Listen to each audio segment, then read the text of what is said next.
चीजें लग रही हैं, किसी क्वेश्चन में दोनों चीजें भी एक साथ लगती हैं। Now understand when there is a permutation, permutation लगता है when there is a arrangement, जब किसी भी चीज का अरेंजमेंट करते हो तो हम परमुटेशन अप्लाई करते हैं।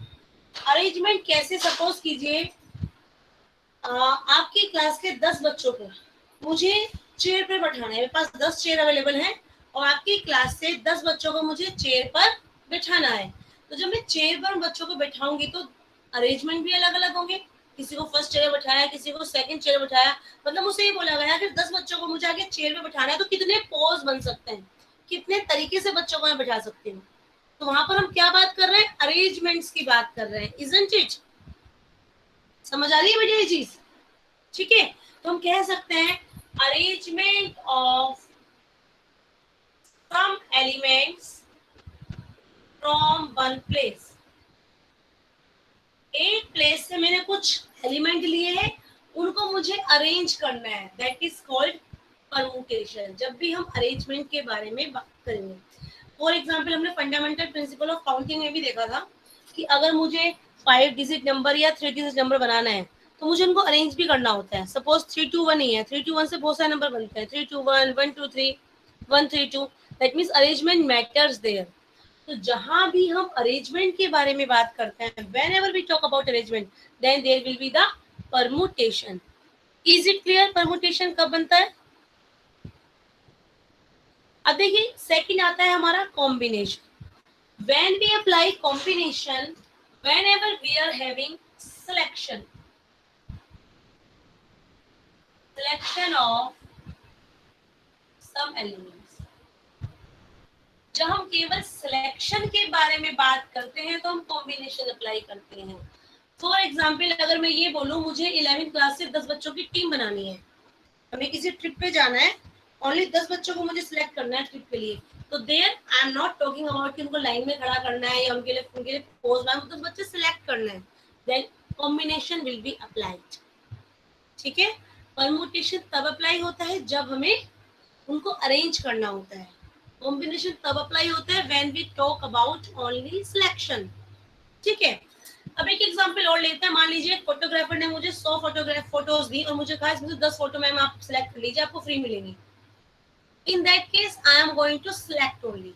अगर उसने मुझे ये कहा कि 10 फोटो सिलेक्ट करके एल्बम में अरेंज कर लो, I have to apply permutation. ठीक है, that means in the permutation we are selecting as well as arranging. The example which I have given you कि आपकी क्लास से 10 बच्चों को चेयर पर बैठाना है तो मैं उससे पहले 10 बच्चे सिलेक्ट करके अरेंज कर रही हूँ। That means permutation involve both the things.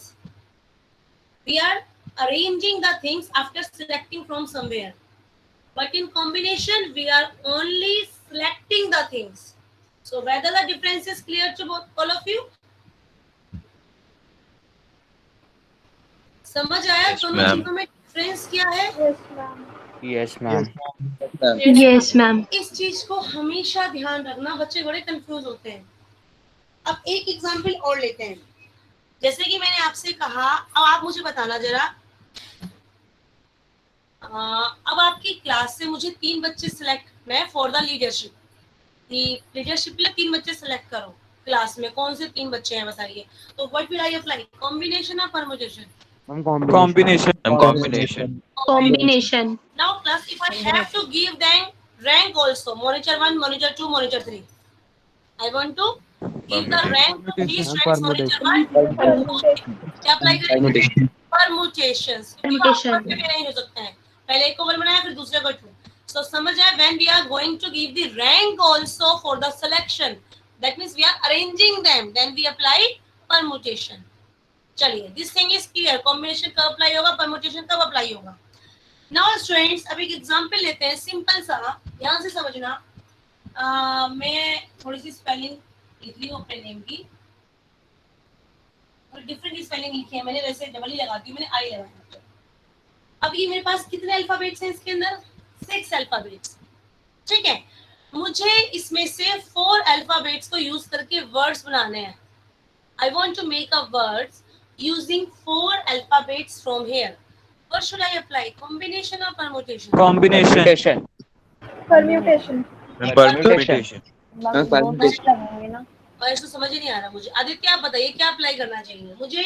इसमें से 4 लेटर्स लेके वर्ड्स बनाने हैं। मैम कॉम्बिनेशन लगेगा। Ma'am combination. Ma'am permutation. Ma'am permutation permutation. किसने बोला भाई? Combination. Combination. Ma'am combination combination. Ma'am अगर फिर अच्छा अब अपने आप को आप मैम जस्टिफाई करेंगे। Combination okay combination. Shivampuri justify करो परमुटेशन क्यों लगेगा?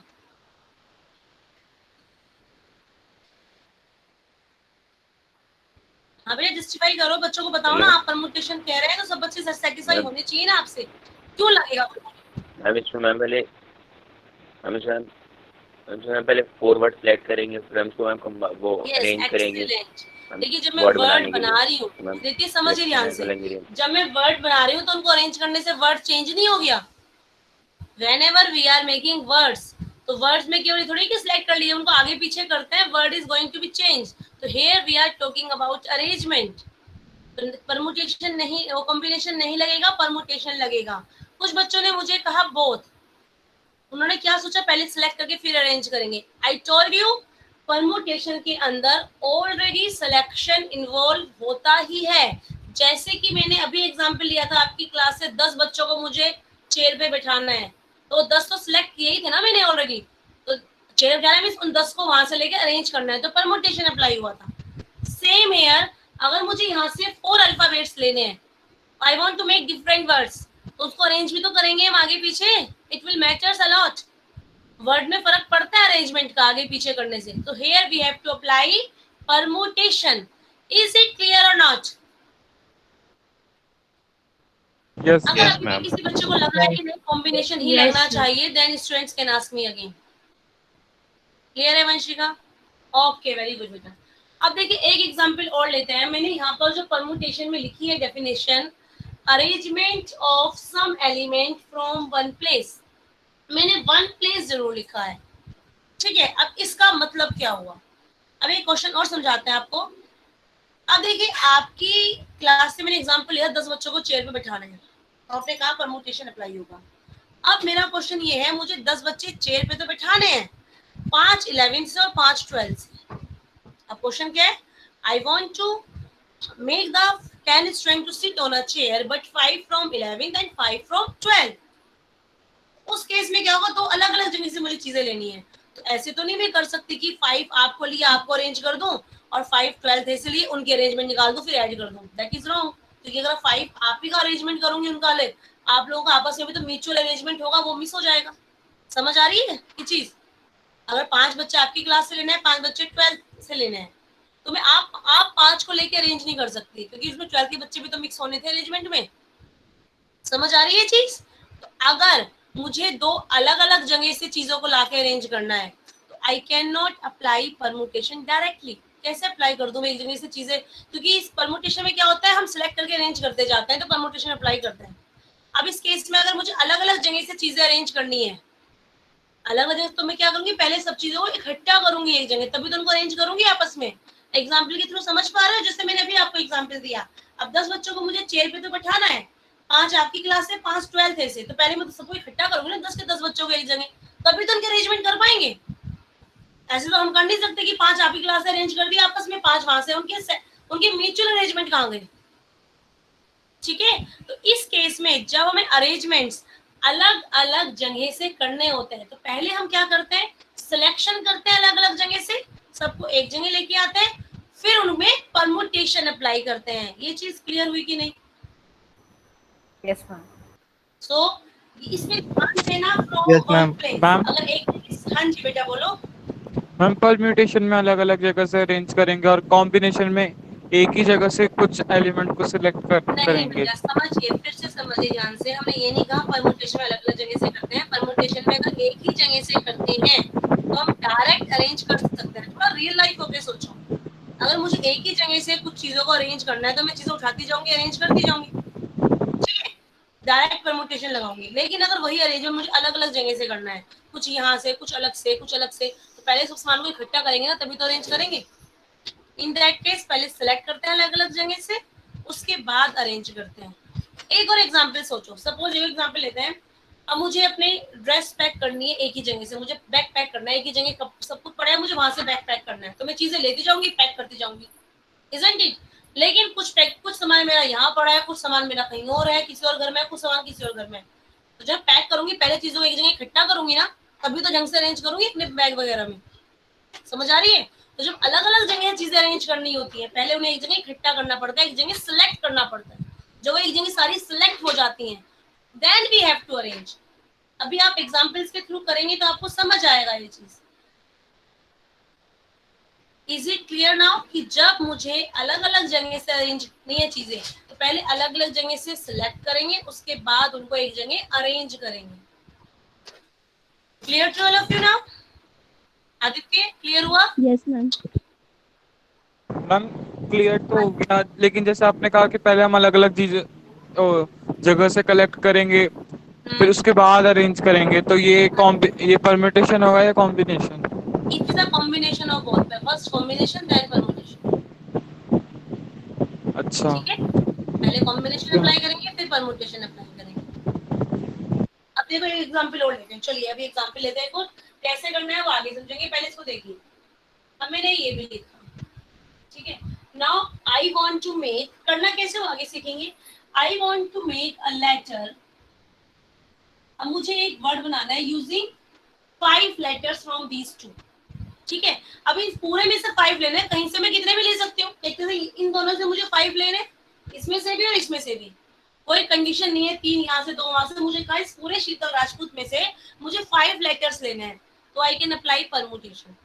चाहे 5 यहाँ से लूँ चाहे 5 वहां से लूँ, तो परमुटेशन अप्लाई कर सकती हूँ सीधे, क्योंकि मैं कहूंगी इनमें से लेने हैं, एक ही जगह से लेने हैं। लेकिन अगर मैं कंडीशन लगा दूं, समझिए ध्यान से, क्या मुझे 5 लेटर्स तो लेने हैं, मैंने कंडीशन लगा दी 3 मुझे यहाँ से चाहिए और 2 मुझे यहाँ से चाहिए। ठीक है, 3 ही चाहिए यहाँ से। पहले क्या था, मैंने कहा था 5 लेने हैं, चाहे 5 में यहाँ से लूँ, चाहे 5 में वहां से लूँ, चाहे 4 यहाँ से, कैसे भी कर सकती हूँ, तो मैं डायरेक्ट परमुटेशन लगा देती सब में से। लेकिन अगर मैंने कहा कि मुझे लेटर तो बनाने हैं, 5 लेटर वर्ड तो बनाना है मुझे, लेकिन मुझे 3 यहाँ से चाहिए और 2 वहां से, तो पहले मैं 3 यहाँ से सिलेक्ट करूंगी, फिर 2 वहां से सिलेक्ट करूंगी, फिर उनको अरेंज करूंगी। समझ आया? तो इन दैट केस के अगर मुझे कहा जाए कि आपको 5 लेटर्स का एक वर्ड बनाना है, 3 from Sheetal and 2 from Rajput, तो I have to select 3 from Sheetal first, then I have to select 2 from Rajput, then I have to arrange them. समझ आया Aditya? Yes ma'am. Now is it clear to each one of you? Excuse me हाँ ma'am, जी बेटा बोलो। Ma'am जो हम first में से 3 और सेकंड में से 2 सिलेक्ट कर रहे हैं, वो दोनों सेम भी हो सकता है उसमें से कोई? मतलब क्या कहना चाह रहे हैं? मैम जैसे इसमें ए दोनों में कॉमन है, तो वो भी इंक्लूड हो सकता है दोनों में, 3 और 2 में? हाँ वो भी हो सकता है, 2 बार। उसका आगे डीपली कंसेप्ट आएगा कि दो, जब 2 ए होते हैं वो कैसे करते हैं, आएगा एकदम, वो करते कैसे, वो भी कर सकते हैं, 2 ए भी ले सकते हैं। इसमें बहुत सारी कंडीशन आती है, दोनों एक साथ रखना है, अलग अलग रखना है, वो आएगा भी आगे। डोंट वरी, करना कैसे है वो हम सीखेंगे अभी। ठीक है, अब बस ये समझिए परमुटेशन कब अप्लाई करना है, कॉम्बिनेशन अलग करना कैसे है वो भी सीखेंगे। ठीक है, क्लियर है यहाँ तक? Yes ma'am. चलिए, अब हमने परमुटेशन कॉम्बिनेशन में डिफरेंस सीखा, कब परमुटेशन अप्लाई करना है, कब कॉम्बिनेशन अप्लाई करना है। ठीक है, अब हम जरा क्वेश्चंस करते हैं। ठीक, बुक में क्या है बेटा, बुक में है केवल परमुटेशन के क्वेश्चंस एक साथ, कॉम्बिनेशन के क्वेश्चंस एक साथ। तो बच्चे बस एनसीईआरटी तो कर लेते हैं बड़े आराम से कि हाँ भाई 7.3 एक्सरसाइज परमुटेशन की है, 7.4 कॉम्बिनेशन की है, तो हम एनसीईआरटी के तो सारे क्वेश्चन कर देते हैं। लेकिन जब वो कंबाइन होके आता है, तो ये आपको जज करना आना चाहिए कब परमुटेशन कब कॉम्बिनेशन। में मिक्स क्वेश्चंस आपको कराऊंगी, सो दैट अभी तो हम एक्सरसाइज कर रहे हैं, then I will give you mix question, so that you will be very much clear कब परमुटेशन और कब कॉम्बिनेशन। देखिए, आज तो हम परमुटेशन के बारे में ही बात करेंगे। देखिए, पहले हम फॉर्मूला लिखते हैं, ध्यान से समझना, ये फॉर्मूला आपको लिखना भी है। पहले हम पढ़ रहे हैं अभी परमुटेशन, डिफरेंस आपको मालूम पड़ ही गया। परमुटेशंस अदर नेम हो गया इसका arrangements. First formula, permutation of r different element from n different elements। इसका मतलब क्या है, permutation means arrangement of r elements from n. जैसे मैंने आपका कहा था, आपकी क्लास में अगर 66 बच्चे बैठे हैं, 66 में से मुझे 10 चाहिए, ठीक है। और डिफरेंट एलिमेंट का मतलब क्या हो गया इसका, नो रिपीटिशन। डिफरेंट मींस, और जो भी हमारी टेंजिबल थिंग्स होते हैं जिसको हम टच कर सकते हैं, वो कभी रिपीट होती नहीं है। जैसे आपकी क्लास में बच्चे हैं, एक को एक बार ले लिया अरेंजमेंट में, दोबारा नहीं ले सकती मैं। रिपीटिशन और नो रिपीटिशन वहां पर मेंशन होगा जब आपको अल्फाबेट बोलने की बात की जाएगी, आपको नंबर्स बनाने की बात की जाएगी, उसमें लिखा जाएगा रिपीटिशन है या नहीं।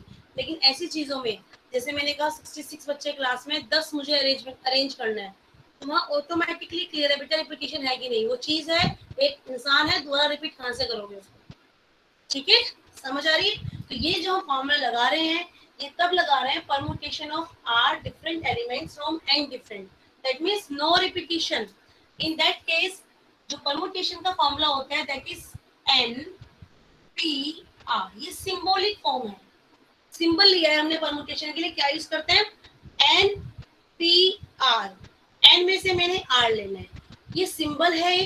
फिर इसकी वैल्यू कैसे निकलती है, इसकी वैल्यू निकालते हैं, the value is n factorial upon n minus r factorial. जैसे कि अगर हम एग्जांपल देखें, अभी मैंने किया था कि बहुत देर से हम एग्जांपल बोलते जा रहे हैं कि अरेंजमेंट ऑफ 10 स्टूडेंट्स फ्रॉम 66। अब मैंने वर्ड यूज कर लिया अरेंजमेंट, तो ये भी कहने की जरूरत नहीं है चेयर पे बैठाना है या क्या, सीधा मैंने अरेंजमेंट दिया है। क्या आंसर होगा, 66 P10 66 हो गया, 66 P10। और फार्मूला ओपन करें तो क्या आएगा, n factorial mean 66 factorial upon 56 factorial. Solve करने मत बैठ जाना, इसको छोड़ देना यहाँ। n factorial upon n minus r factorial क्या आएगा, 66 factorial upon 56 factorial, and you can leave here. समझ आया परमुटेशन कैसे सॉल्व करते हैं? Yes, ma'am. Yes, ma'am. Yes, ma'am. Note कीजिए इसको, फिर मैं आपको आगे और बताती हूँ। इसमें जैसे मैंने कहा नो रिपीटिशन, अगर रिपीटिशन हो तो क्या करना है।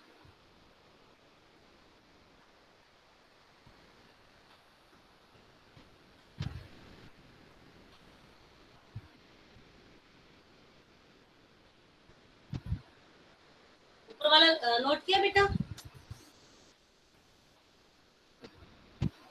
यस मैम, हो गया नोट। ये नोट मेरा कर दो।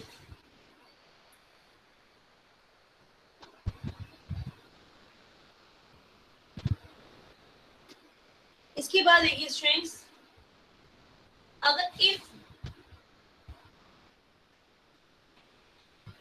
रिपीटिशन इज अलाउड, अगर मतलब जो हम कर रहे हैं एलिमेंट्स वो डिफरेंट नहीं है, अगर रिपीटिशन अलाउड है, तो परमुटेशन का फॉर्मूला क्या हो जाता है, permutation is n p r नहीं n raise to the power r। क्या फॉर्मूला होगा फिर, simple formula n raise to the power r। Example के थ्रू क्लियर करते हैं। देखिए ये हमने फंडामेंटल प्रिंसिपल ऑफ काउंटिंग में भी किया, अभी भी।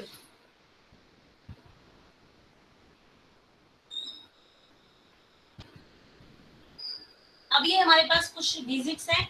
आई want to make how many 3-digit number can be made using और different digit। अब देखिए इसको यूज करके मुझसे कहा है how many 3-digit number can be made. जो हमने फंडामेंटल प्रिंसिपल ऑफ काउंटिंग में भी किया था वही चीज है, चाहे उस चीज को आप परमुटेशन से कीजिए या फंडामेंटल प्रिंसिपल ऑफ काउंटिंग से कीजिए, ठीक है। अब इसको मैं रख करती हूँ। देखिए मैंने इसमें कहा how many 3-digit number can be made using all different digit, इनको यूज करना है, ठीक है। सब डिफरेंट है, इसमें से कितनी लेनी है, 3। How many are there, 1 2 3 4 5 6 7। 7 में से कितनी लेनी है, 3। एनपीआर फॉर्मूला पढ़ा हमने और साफ लिखा है using all different digit means digit को रिपीट नहीं करना है। Answer will be 7। 7 into 6 into 5 वो आपने फंडामेंटल प्रिंसिपल ऑफ काउंटिंग से किया, हम ऐसे कर रहे हैं, आंसर दोनों सेम आता है। अगर आप एनपीआर लगाते हैं और फिर फॉर्मूला लगाएं तो क्या होगा, n factorial upon n minus r, 7 minus 3 4 factorial. अब ओपन करोगे इसको, 7 into 6 into 5 into 4 फैक्टोरियल 200 आया तो वही आंसर। अगर आप फंडामेंटल प्रिंसिपल ऑफ काउंटिंग से करते तब भी वही आता, लेकिन इसको फिल करने के 7 वेज, इसके 6 वेज, के 5 वेज। परमुटेशन से कर रहे हैं तब भी वही आंसर आ रहा है। तो any of the method you can apply. समझ आया बच्चे? एग्जाम में कुछ नहीं लिखा आता कि फंडामेंटल प्रिंसिपल ऑफ काउंटिंग से करो, नहीं जी आप परमुटेशन से करो, दोनों से आंसर सेम आता है। Any of the method you can apply. Clear है बच्चे? अब देखिए इसी में मैं बोलूं इफ रिपीटिशन इज अलाउड, अगर मैं यहाँ पर रिपीटिशन अलाउड कर दूं तो फर्स्ट प्लेस को भरने के भी 7 वेज, दूसरे के भी 7, तीसरे के भी 7, रिपीटिशन अलाउड कर रहे हैं किसी द्वारा यूज कर सकते हैं तो 7 into 7 into 7 आएगा bye fundamental principle of counting. और मैं अगर इसको अप्लाई करूं, मैंने क्या बोला, n की पावर r, तो यहाँ पर 7 में से कितने यूज करना है, 3, तो 7 की पावर 3, आंसर तो वही आ रहा है। समझ आया बच्चे? 243 और 343 हम 343. 343 समझ आ रहा है सबको? Yes ma'am. तो जब Yes, रिपीटिशन ma'am. अलाउड है तो n की पावर r लगाइए, रिपीटिशन अलाउड नहीं है तो npr लगाइए। और अगर आपका मन फंडामेंटल प्रिंसिपल ऑफ काउंटिंग लगाने का है वो लगाइए। Both the things are correct, कोई मार्क्स नहीं करते। समझ आ गया सबको यहाँ तक? Yes, ma'am. Yes ma'am. Yes ma'am. Yes ma'am. Very good. अब अच्छा मैं जिससे पूछूंगी वो मुझे आंसर देगा, ठीक है? अपनी तरफ से आंसर नहीं देना, जिससे मैं पूछूंगी वो बच्चा आंसर देगा। ओके अब मैं कहती हूँ सिंपल सा ही क्वेश्चन है and that is answer is given by Akanksha. आप आंसर देंगे, Yes, ठीक ma'am. है? अब मुझे 1 to 9 how many 3 digit number can be made using different digit, और कहाँ तक यूज करने हैं डिजिट 1 to 9? बताइए कितना आंसर आएंगे? Ma'am, 504. 1 to 9 डिजिट को यूज करके, मतलब 1 2 3 4 अप टू 9 को यूज करके मुझे 3 डिजिट नंबर बनाना है विदाउट रिपीटिशन। अब बताइए, सोचो बेटा, आता है आपको? कितने में से कितने लेने हैं? टोटल कितने हैं मेरे पास ऑप्शंस? Ma'am, total 9 है। 9 में से कितने चाहिए? Ma'am, 9 में से 3 चाहिए। तो बताओ फिर क्या आंसर होगा?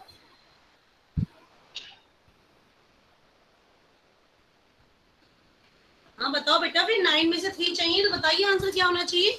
आकांक्षा यू कैन डू। हमने n में से r लिया है तो क्या फॉर्मूला लगाया? मैम 9 को ओपन कर देंगे। हाँ बताइए कैसे ओपन करेंगे, बोलो। Ma'am 9 into 8 into 7 into 6 into 4 sorry 6 into 5 into 4। ये क्या कर रहे हैं बेटा हम? ये आप सोचिए, हमने जो बनाने कितने डिजिट के नंबर है। चलिए आप फंडामेंटल प्रिंसिपल ऑफ काउंटिंग लगाइए। आप बताइए मुझे 3 डिजिट नंबर बनाना है तो क्या आंसर होगा? मैम वो आंसर बता चुकी है पहले। नहीं बताया ना, ठीक नहीं आंसर बताया उसने। मेरे को समझ नहीं आया आकांक्षा, क्या आंसर होगा बेटा? मैम पहले 9 को ओपन कर देंगे। 9 into 8 into 7। 9 into 8 into 7 आगे।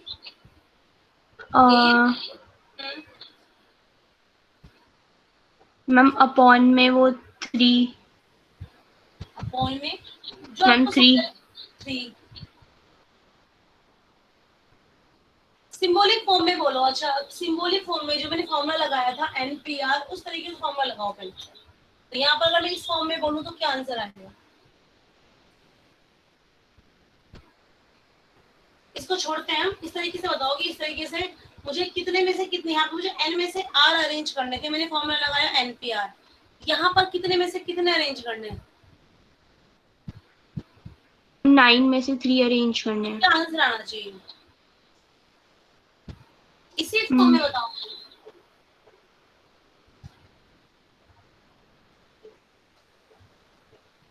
आकांक्षा टफ नहीं है, आप बता रहे हो n में से r लेने हैं तो NPR, आपने कहा 9 में से 3 लेने हैं तो क्या आंसर होना चाहिए?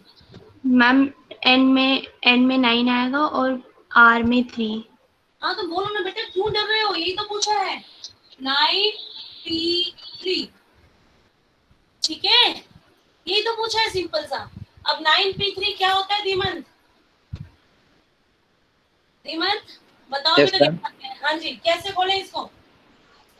Ma'am 9 factorial upon 9 factorial upon 6 factorial 6 factorial 6 factorial, very good. 9 n factorial upon n minus r factorial. Answer बता दिया मुझे एक बच्चे ने। 9 into 8 into 7 9 into 7 8 into 7 upon 6 factorial. यहाँ भी 6 जगह यहाँ 6 फैक्टोरियल फैक्टोरियल कट जाएगा 9 into 8 into 7 आ जाएगा। और अगर हम फंडामेंटल प्रिंसिपल ऑफ काउंटिंग लगाते हैं उससे भी आंसर आ जाता है। इसको भी करने के 9 वेज के 8 वेज की 7 ways, that is also correct. Any of the way we can use. समझ आया सबको?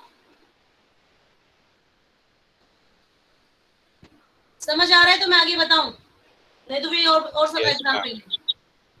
Yes, ma'am. क्लियर हो Yes, गया ma'am. यहाँ तक? अब देखिए, अब मैं इसमें क्या कहना चाह रही हूँ क्वेश्चन के अंदर। अब मैंने थोड़ा फर्स्ट पार्ट तो ये था, अब मैंने क्या कहा सेम क्वेश्चन में कि रिपीटिशन तो अलाउड है ही नहीं। How many are even out of these? इनमें से जो नंबर बना रहे हैं कितने नंबर इवन है, मतलब इवन नंबर कितने बनेंगे, यही तो पूछा है ना? यही तो पूछा है, इवन नंबर कितने बनेंगे।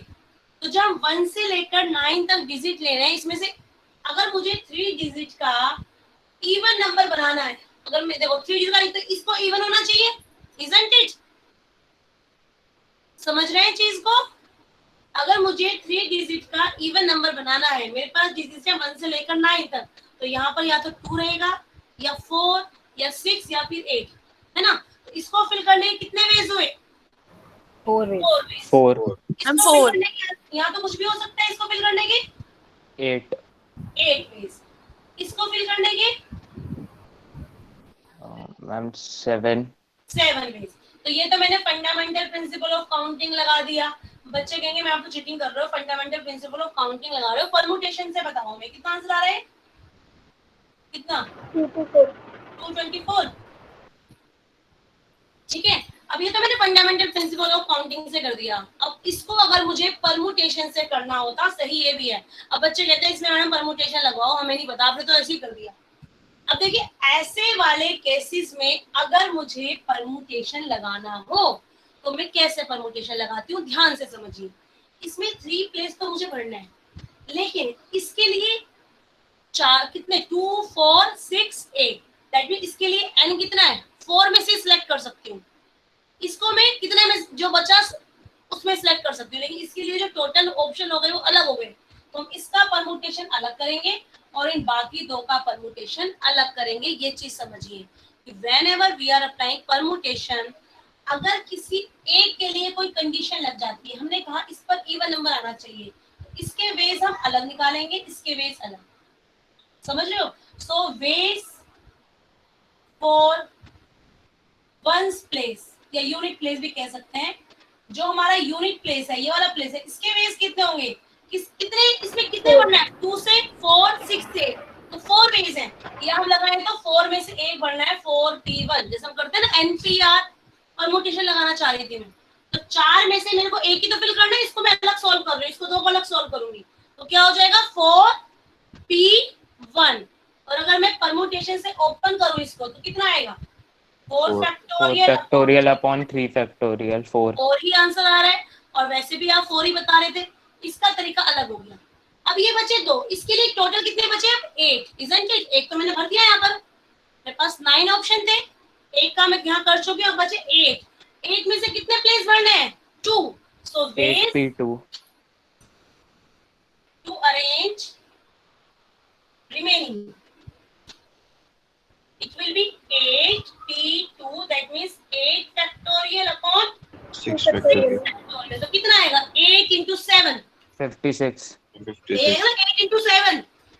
समझ आ रहा है? और टोटल वेज के लिए क्या करते हैं, मल्टीप्लाई करते हैं। बताया था आपको कि जब टोटल वेज निकालते हैं सारे वेज को मल्टीप्लाई करते हैं, तो टोटल वेज मेरे कितने हो जाएंगे, दिस 4, वहां से क्या आंसर आ रहा है, 4 into 8 into 7 मल्टीप्लाई कर दीजिए, आंसर आ जाएगा। तो चाहे आप परम्यूटेशन लगाइए, चाहे आप फंडामेंटल प्रिंसिपल ऑफ काउंटिंग लगाइए, दोनों से सेम आंसर आता है। This thing I want to explain. हाँ जी बेटा बोलो। समझ नहीं आया। समझ गए। देखिए अब इसमें समझ गए आंसर का अब मुझे वैसे करना था फंडामेंटल प्रिंसिपल ऑफ काउंटिंग से, वो तो समझ आ गया था ना। Yes ma'am. अब देखिए मुझे परम्यूटेशन लगाना है, मुझे 3 प्लेस बढ़ना है, लेकिन इसको 4 में से बढ़ना है तो इवन नंबर आना चाहिए, इसको बचे हुए में से बढ़ना है। ठीक है, इसके लिए जो मेरा ऑप्शन है वो अलग हो गए। इस यहाँ पर मुझे इवन नंबर आना है तो 2 4 6 8 उसी में से बढ़ना है एक स्पेस। हम इसका परम्यूटेशन अलग कर रहे हैं। 4 में से 1 लेना है 4p1, इसका आया आंसर 4। इसके लिए बचे कितने? एक में से कितनों नंबर का अरेंज करना है? यहाँ 2 नंबर को अरेंज करना है। तो क्या आंसर आया हमारा? 8p2। सॉल्व करेंगे 8 फैक्टोरियल अपॉन 6 फैक्टोरियल और सॉल्व करेंगे 8 into 7 आएगा। टोटल वेज के लिए दिस मल्टीप्लाई दैट। आया बेटा समझ? No ma'am. नहीं आया अभी भी? चलिए फिर से देखिए, फिर से एक्सप्लेन करते हैं आपको। देखिए मैं इसको रब कर देती हूँ। ये नोट किया आप लोगों ने ऊपर वाला part, first part, second part में रब कर दें, नीटली समझाते हैं। फर्स्ट पार्ट नोट कर लिए बच्चे? फर्स्ट पार्ट नोट कर लिया सबने? यस मैम, सारे Yes, नोट ma'am. डाउन कर। सेकंड पार्ट में फिर से समझाती हूँ। सेकंड पार्ट में मैंने कहा कि हाउ मेनी आर इवन, ये तो बोला मैंने, हाउ मेनी आर इवन। जो हमने टोटल नंबर्स बनाए थे 3 डिजिट, उसमें से इवन कितने हैं। जब मैं बात कर रही हूँ इवन नंबर की 3 डिजिट का, तो 3 प्लेस फिल करना है मुझे। इसके ऑप्शन अलग है और इन 2 के ऑप्शन अलग है। क्यों अलग है? क्योंकि जब मुझे इवन नंबर बनाना है तो यहाँ पर 2 4 6 8 इसी में से कोई ना कोई सा नंबर आएगा, और यहाँ पर कुछ भी आ सकता है, इजंट या तो 1 से लेके 9 तक कुछ भी यूज कर सकते हैं ना। इसका परम्यूटेशन मुझे अलग करना पड़ेगा, इन 2 का परम्यूटेशन अलग करना पड़ेगा। जिस भी प्लेस पर कोई कंडीशन लग जाती है, कंडीशन मींस उसका जो टोटल ऑप्शंस है वो अलग हो जाते हैं। जैसे इसके लिए टोटल ऑप्शन केवल इन 9 में से 4 ही हैं, इसका परम्यूटेशन अलग लगेगा। उस केस में हम क्या लिखेंगे? परम्यूटेशन ऑफ वंस प्लेस कितना होगा? इन 4 में से एक की जगह तो बढ़नी है 4p1, that is 4 factorial upon 3 factorial, answer आएगा 4। इसके बाद हम करेंगे इन दोनों प्लेस का, ठीक है। फिर लिखेंगे परम्यूटेशन ऑफ रिमेनिंग प्लेस, जो 10s और 100 प्लेस आ रहे हैं उन दोनों का। अब इसमें कितने में से बढ़ना है? एक तो मैं यहाँ फिल कर चुकी हूँ, ऑप्शन मेरे पास 4 थे, लेकिन मैंने फिल तो एक ही किया होगा ना। ये तो हम ऑप्शन निकालते हैं कितने ऑप्शन हमारे पास हैं, लेकिन जब हम नंबर बना रहे होंगे तो नंबर तो हमने एक ही फिल किया होगा। दैट मींस टोटल जो मेरे पास 9 डिजिट थी उसमें से एक कम हो गया है, अब बची है 8 डिजिट। कितना आ जाएगा? 8p2। सॉल्व करेंगे 8 factorial upon n factorial upon n minus r factorial means 6 factorial. 8 into 7 into 6 factorial, ये कैंसिल हो, कितना आ गया? 8 into 7। टोटल वेज के लिए क्या करते हैं? दोनों को multiply 4 into 8 into 7, you will get the answer 224 जो पहले आ रहा था। बेटा अब आया समझ? Yes ma'am. अब देखिए बच्चे कहते हैं कि मैं फंडामेंटल प्रिंसिपल ऑफ काउंटिंग ही लगा लेते हैं, इतना लंबा लिखना पड़ रहा है एग्जाम में, इन दी एग्जाम। अगर आप डायरेक्ट ही लिखते हैं 4p1 into 8p2 और सीधा ये लिखते हैं, आपके मार्क्स नहीं कटेंगे, ठीक है। परम्यूटेशन में अगर आप सीधे ही आंसर ये लिख देते हैं कि हमें नहीं लिखने मैम स्टेप, मैंने सीधा लिखना है, तो you can do it, no marks will be deducted. Permutation के क्वेश्चन 2 लाइन में हो जाते हैं, बट कंसेप्ट बहुत स्ट्रांग होना चाहिए, गलती नहीं होनी चाहिए। सीधा लिखते हैं बच्चे आंसर। अब सीधे का मतलब ये नहीं कि बच्चे से पूछ ले तेरा आंसर कितना आ रहा है, 224 उतार के लिख दिया, तब नहीं मिलेंगे मार्क्स। ये दिखाना पड़ेगा आपको कि कैसे आपने किया। Excuse me ma'am. हाँ जी बेटा। मैम अगर हम यही कहते हैं कि हमने इवन नंबर बनाना है, लेकिन उसमें हम रिपीटेशन अलाउ कर देते हैं, तो 9 2 हो जाता बाकी दोनों का। हाँ फिर 9p2 हो जाता बाकी में। 9p2 भी क्यों होता बेटा? फिर 9 की पावर 2 होता। वही कह रहा था मैं भी, हाँ, 9^2। फिर 9 की पावर 2 हो जाता, 9 × 9 × 4 आ जाता। यस समझ मैम, आ गया बेटा? गौतम इजी है। Yes ma'am. अब इसको रब करें।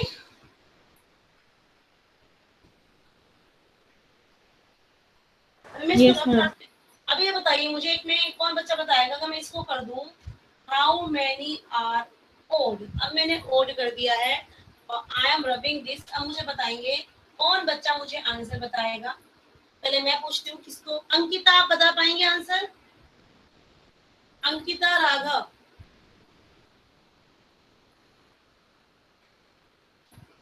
अंकिता, राघव बताइए, अगर मैं कर दूं हाउ मेनी आर ओड तो फिर क्वेश्चन कैसे होगा? Ma'am louder. अंकिता बोलो बेटा, हाउ मेनी आर ओड फिर कैसे करना चाहिए? ओड के लिए कितने ऑप्शन हो गए मेरे पास वंस प्लेस पे? मैम 5 ऑप्शन हो गए। 5 ऑप्शन हो गए। Very good. क्या आंसर आना चाहिए? मैम 1 डिजिट पे तो 5 होगा, फिर 2 के लिए हम निकालेंगे। 5p1 और इसके लिए बाकियों के लिए? मैम बाकियों के लिए फिर 8p2 हो जाएगा। एक्सीलेंट, 8p2 हो जाएगा। और फिर सोल्व तो हमें करना आता ही है। आंसर भी बता दिया गौतम अरोड़ा मुझे, 280।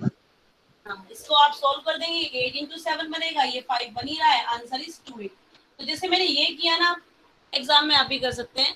कोई कुछ लैंग्वेज लिखने की जरूरत नहीं होती, सीधा आप लिखेंगे, टीचर को समझ आ जाएगा बच्चे ने 8p2 × 5p1 क्यों किया है, लेकिन सीधा ये लिखेंगे तो टीचर को भी समझ आ जाएगा चीटिंग की। ठीक है, तो ये लिख के डेफिनेटली कर सकते हैं। वैसे मैं क्वेश्चन बहुत शॉर्ट में कराती हूँ, इससे ज्यादा शॉर्टकट मत अप्लाई करना अपने आप।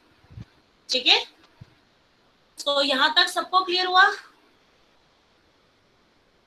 Very good Jasprit. Yes, ऐसे भी ma'am. कर सकते हैं आप जसप्रीत को, और आप फंडामेंटल प्रिंसिपल ऑफ काउंटिंग लगाना चाहते हैं, आप सीधा 8 × 7 × 5 भी लिखते हैं, then also you will get the marks. तो ये सबको समझ आ गया है, बड़ा ही आसान था ये। अच्छा, एक क्वेश्चन है, बताइए आपकी क्लास में कितने बच्चे? 66 बैठे हैं। मैं बता देती हूँ, आपको स्ट्रेंथ पता भी नहीं होगी। कॉमर्स और साइंस के मिला के 66 बच्चे बैठे हैं यहाँ पर। उसमें से मुझे एक को बनाना है प्रेसिडेंट क्लास का, एक को वाइस प्रेसिडेंट। कितने तरीके होंगे? 66p2। Very good, 66p2, excellent. और दूसरी चीज बोले तो 66 इंटू, आंसर बता दो। 65। 66 × 65। Very good. अगर 3 को बनाना है, एक को प्रेसिडेंट, एक को वाइस प्रेसिडेंट, एक को सेक्रेटरी, तो 66p3। वेरी गुड, मतलब समझ आ गया परम्यूटेशन बड़े अच्छे से सब।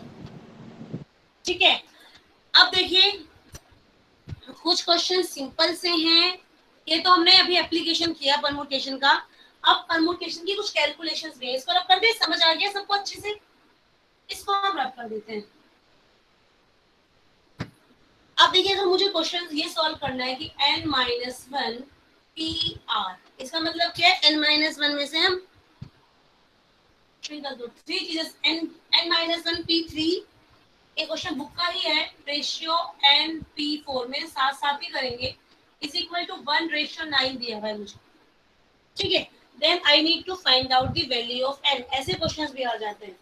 ये सिंपल कैलकुलेशन है, कोई एप्लीकेशन नहीं करना इसमें। फॉर्मूला अप्लाई करो, कितना हो जाएगा ये?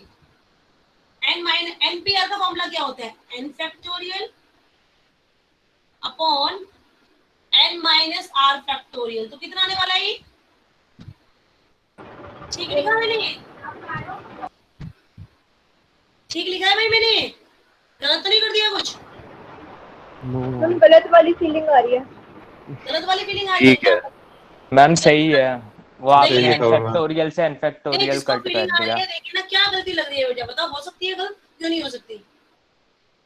मेरा बोलने से गलत वाली फीलिंग आ रही है कि मैं बोला इस तरीके से, गलत होगा ही होगा, है ना?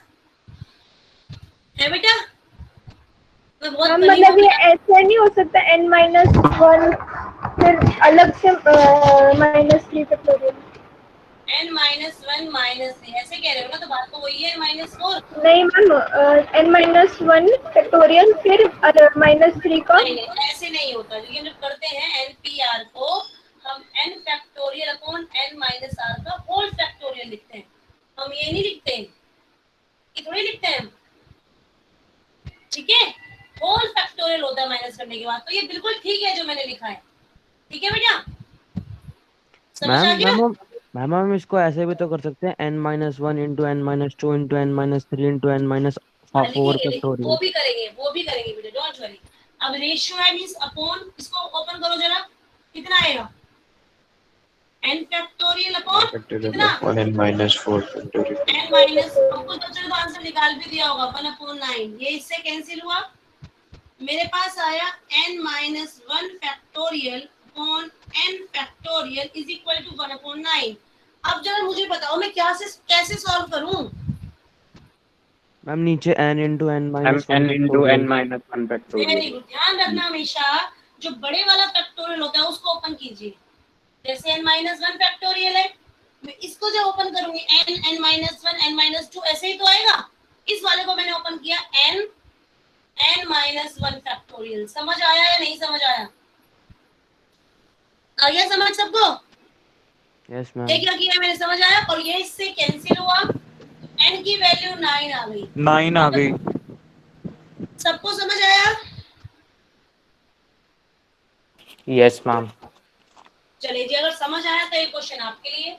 अब अगर मैं कहूँ 5PR is equal to 6PR minus 1, find R। निकालना जरा कितना R आएगा इसमें। स्टेप प्रॉपर उसी वे में फॉलो करते जाना, जैसे भी समझाएं आपको, बड़े आराम से निकाल सकते हो आप। मैम ओके जसप्रीत, दोबारा समझा देते हैं। देखिए जसप्रीत, ये स्टेप तो समझ आया ना आपको? क्या किया है हमने? NPR का फॉर्मूला लगाना है, n factorial upon NPR means n factorial upon n minus r factorial. n की जगह n minus 1 factorial upon n minus 1 minus 3 n minus 4 factorial. Ratio है उसको भी ओपन किया, n factorial upon n minus 4 factorial. ये cancel हो गया। अब बात आती है यहाँ पर, जसप्रीत ये समझिए ध्यान से बेटा, अगर मैं लिखूं सपोज 5 फैक्टोरियल अपॉन 6 फैक्टोरियल, इसको छोड़ो, कैसे सॉल्व करोगे? जसप्रीत ये वाला क्वेश्चन देखो, अगर ये 5 फैक्टोरियल अपॉन 6 फैक्टोरियल है तो आप कैसे सॉल्व करोगे? नीचे वाले को ओपन करोगे? Yes ma'am. बेटा आप 6 फैक्टोरियल को ओपन करेंगे। क्यों ओपन करेंगे?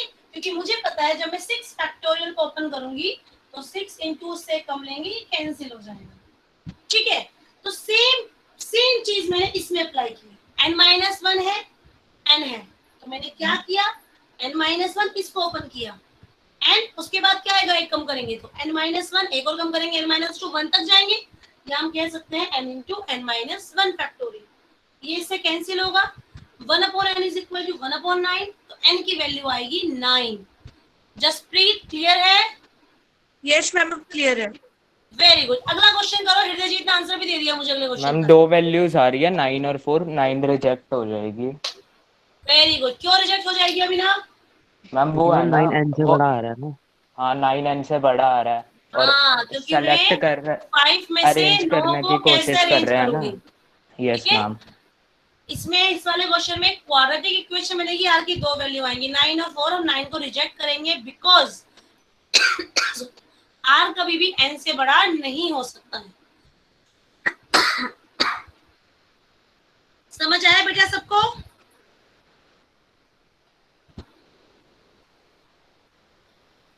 क्लियर है? कोई कंफ्यूजन तो नहीं है किसी को भी? अब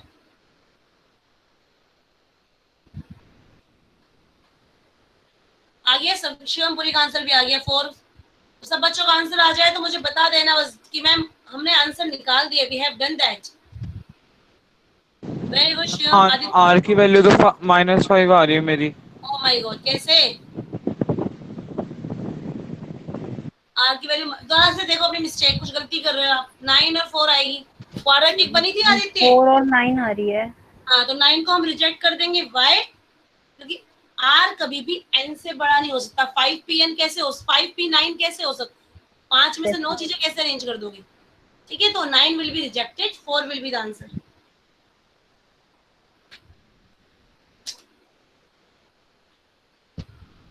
ठीक है, आ गया समझ सबको? आदित्य दोबारा देखो कहाँ मिस्टेक कर रहा आपने।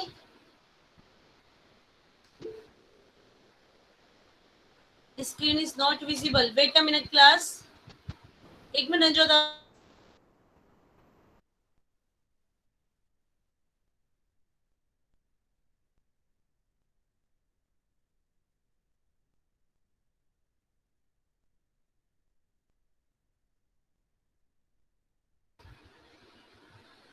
Navjot, whether screen is visible now? Yes ma'am. चलिए जी, समझ आ गया नवजोत सारा अच्छे से? Yes ma'am. सबको समझ आ रही है चीजें? अब देखिए बेटा, एक चीज और बड़ी मजेदार चीज है। अब हमने n में से 8 चीजों को हम अरेंज कर रहे हैं, तो NPR फॉर्मूला लगा रहे हैं, है ना? अगर मुझे n में से n चीजों को ही अरेंज करना है, मतलब सारी की सारी n चीजों को अरेंज करना है, तो फॉर्मूला क्या होना चाहिए? NPN। NPN, very good. अगर हम n की n चीजों को अरेंज करेंगे, that means I can say arrangement of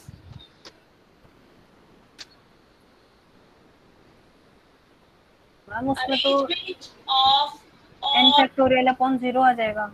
हाँ, n मैम तो n फैक्टोरियल हो जाएगा ना। नॉट डिफाइंड हो जाएगा। तो फॉर्मूला क्या आ जाएगा? NPN। फॉर्मूला देखिए, according to n factorial upon 0 factorial. 0 factorial की वैल्यू 1 होती है, और आज n मैं आपको बताती फैक्टोरियल। हूँ 0 फैक्टोरियल की वैल्यू 1 क्यों होती है। देखिए बेटा, हम फैक्टोरियल क्यों लगा रहे हैं? That means we are arranging something, है ना? तभी तो फैक्टोरियल लगा रहे हैं। 0 फैक्टोरियल मीन्स मैंने किसी को अरेंज ही नहीं किया। 1 फैक्टोरियल मीन्स एक अरेंजमेंट किया। 2 फैक्टोरियल 2 into 1 2 अरेंजमेंट है। 3 फैक्टोरियल 3 into 2 into 1 6 अरेंजमेंट है। यही तो मीनिंग है। अब जब मैं 0 फैक्टोरियल कर रही हूँ, मीन्स मैं अरेंज ही नहीं कर रही चीज को, तो अरेंज नहीं कर रही, फिर भी वो ऑटोमेटिकली बाय डिफॉल्ट गायब थोड़ी हो जाएगी। एक तो अरेंजमेंट उसका होगा ही होगा, जैसे भी वो पड़ी है चीज। समझ आ रहा है? इसलिए 0 फैक्टोरियल की वैल्यू 1 होती है, कि अगर आप किसी भी चीज को अरेंज नहीं करते हैं तो वो चीज वैनिश नहीं हो जाती, वो चीज वहां पर रहती है, तो एक अरेंजमेंट तो होता ही है ना। तो that is why the value of 0 factorial is 1। अगर हम कहते हैं कि मैंने एक बार अरेंज किया, then also the value of 1 factorial is 1। ये चीज समझ आ रही है? बच्चे हमेशा कंफ्यूज होते हैं 0 फैक्टोरियल 1 क्यों हुआ। That is the reason 0 factorial 1 क्यों होता है। ठीक है, क्लियर है बेटा ये चीज? मैम इसका कोई मैथमेटिकल प्रूफ नहीं है? मैथमेटिकल कुछ चीजें लॉजिकल होती है बेटा, हर जगह हम प्रूफ नहीं लगा सकते, ये लॉजिकल है। यस होगा ma'am. Mathematical proof, I will think ma'am about it. हाँ जी, मैम वो जो हाँ जी, 5PR वाला ऊपर वाला क्वेश्चन एक बार सॉल्व करके दिखाना मैम बोर्ड पे। नहीं हुआ? चलिए मैम देखिए क्या आंसर आ मिस्टेक रहा है हो रही आपका। है। चलिए देखिए, चलिए 5PR वाला क्वेश्चन देखिए। अब जिसका नहीं हुआ है वो स्टेप अपने सब ध्यान देंगे। ओपन करें तो ये आएगा 5 factorial upon 5 minus r factorial. ठीक है अभिनव? यहाँ आएगा 6 factorial upon 6 minus r plus 1 factorial. हाँ आदित्य, प्लस किया था यहाँ पर, माइनस किया था तो माइनस माइनस प्लस नहीं होगा? मुझे मैम। पता था जब ऐसे करेंगे आप तो ये माइनस माइनस प्लस नहीं हो जाएगा आदित्य। Yes ma'am. मिस्टेक पता चल गई? Yes ma'am. अब देखिए इसको आगे भी सॉल्व कर देते हैं, कोई बात नहीं। ये हमारा 5 फैक्टोरियल है, ये 5 माइनस r फैक्टोरियल है, ये 6 है, इसको मैं 6 into 5 फैक्टोरियल लिख रही हूँ ताकि कैंसिल हो जाए। ये 7 माइनस r फैक्टोरियल है, ये इससे कैंसिल होगा, तो हमारे पास 1/5 minus r factorial. And here मैं इसको ओपन करूँ 7 माइनस r को, तो पहले 7 माइनस r, इसमें से एक कम करेंगे तो कितना आ जाएगा? 6 माइनस r। एक और कम करेंगे तो 5 माइनस r, ये इससे कैंसिल हो जाएगा। आप क्रॉस मल्टीप्लाई कीजिए, 7 minus r 6 minus r equal to 6। अब तो क्वाड्रेटिक इक्वेशन बन जाएगी, अब सॉल्व कर सकते हैं आराम से। ठीक है आदित्य, समझ आ गया ना? Yes ma'am. चलिए जी, वेरी गुड, समझ आ गया सबको तो बड़ी अच्छी बात है। And If anybody wants to talk to me anything about applied maths, they will remain in the class. I will tell you at the end of the class. Now I am checking the attendance.